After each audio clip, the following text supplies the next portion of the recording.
gente sabe hoje que a educação ambiental se torna uma base para políticas públicas, né? A gente vê, por exemplo, a ONU, né, órgãos internacionais que colocam a educação ambiental como algo muito importante para a gente avançar nessa pauta, né, de meio ambiente. E aí, eu queria perguntar para você, assim, de opinião, você acha que existe uma educação ambiental brasileira, nossa, assim, que está no nosso contexto, a gente produz uma educação ambiental que seja diferente dessa educação ambiental colocada internacionalmente? Boa pergunta e difícil pergunta. Sim, minha resposta é sim, eu acredito que nós temos. Mas, como vocês abordaram antes, né, nós temos correntes, vertentes de educação ambiental. Então, eu acho que aqui nos diferentes projetos, no Brasil todo, dependendo da região, do objetivo do projeto, você tem essas vertentes acontecendo. Mas nós temos uma vertente bem brasileira, com muitos autores brasileiros contribuindo e cada vez mais enriquecendo, que é essa educação ambiental crítica. Mas a gente precisa contextualizar um pouco essa vertente no caso do Brasil. Quando a educação ambiental, né, chegou para o mundo em 1972, que foi na Conferência de Estocolmo, né? Foi a primeira reunião internacional para falar do tema de educação ambiental. Ela surgiu como uma necessidade para repensar os caminhos que a gente estava tomando, principalmente em relação ao uso dos recursos naturais, ao que a gente chama de desenvolvimento econômico. As aspas aqui são importantes, né? Porque depende para quem que é esse desenvolvimento. Ele acaba sendo realmente um desenvolvimento, né? Então, é variado essas vertentes, como elas estão sendo usadas. Mas quando aqui chegou, ela veio muito nesse sentido de reduzir o consumo, né? De reduzir a utilização dos recursos naturais. E ela veio um pouco carregada de uma vertente que a gente chama de educação ambiental comportamentalista. Então, faça isso, não faça isso, que alguns autores, por exemplo, a Tozoni Reis, ela chama de adestramento ambiental. Ou seja, ela não é nada reflexiva, não é nada crítica. Ela traz uma corrente, não a Suzana, né? Essa educação ambiental comportamentalista, ela traz uma vertente de regras, de normas e não de reflexão.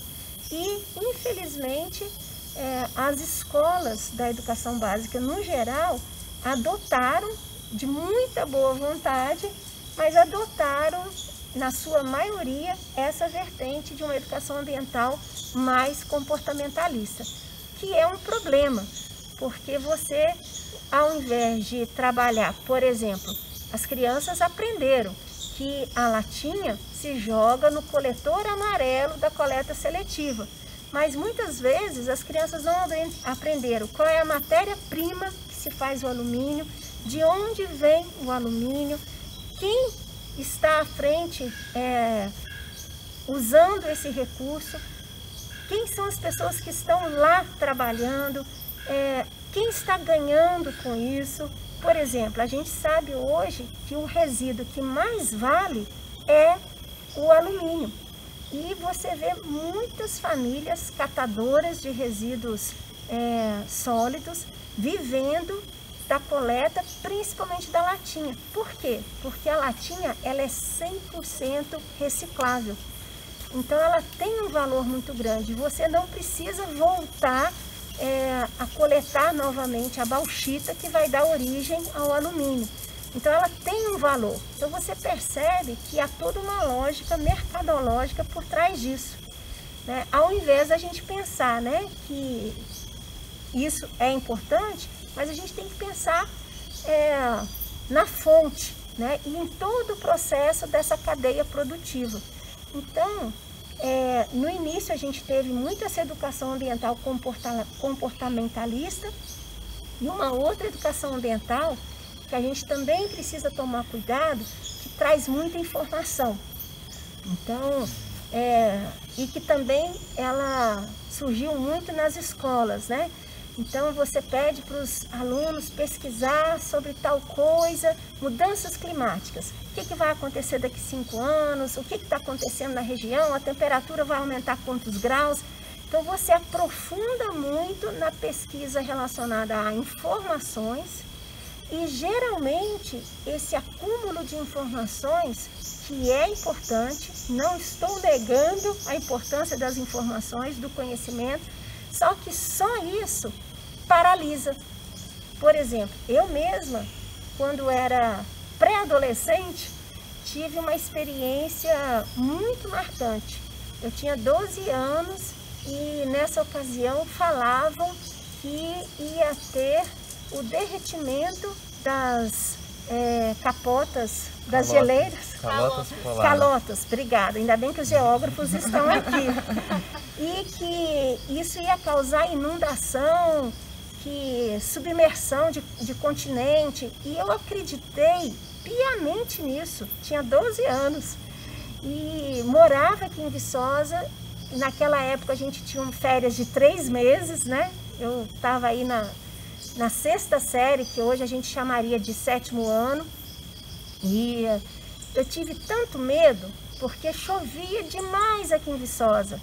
E nesse ano, minhas irmãs estavam fazendo vestibular, ou do Colune, ou da UFV. Então, nós ficamos em Viçosa. Então, para mim, foram quase 90 dias direto em Viçosa, de férias, muita chuva, e eu só pensava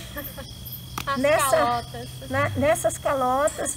Eu acordava de manhã e olhava para o céu. Eu tive muito, muito medo. Para dormir, eu só queria dormir com meus pais. E isso, muitas vezes, é o que a informação traz. Então, muitas vezes, a gente se torna alienado para sobreviver. Não quero ler mais. E hoje a informação está muito acessível, né? E a gente continua falando de mudanças climáticas. E, às vezes, o futuro que se prevê é tão ruim que assim, não, eu não quero saber, eu vou só viver. Então, o medo às informações demasiadas, sem uma crítica, sem uma reflexão, pode gerar um medo, que é o pior sentimento no processo de educação. O medo, ele faz as pessoas paralisar. Se eu tenho medo de elevador, eu entro no elevador? Não entro no elevador.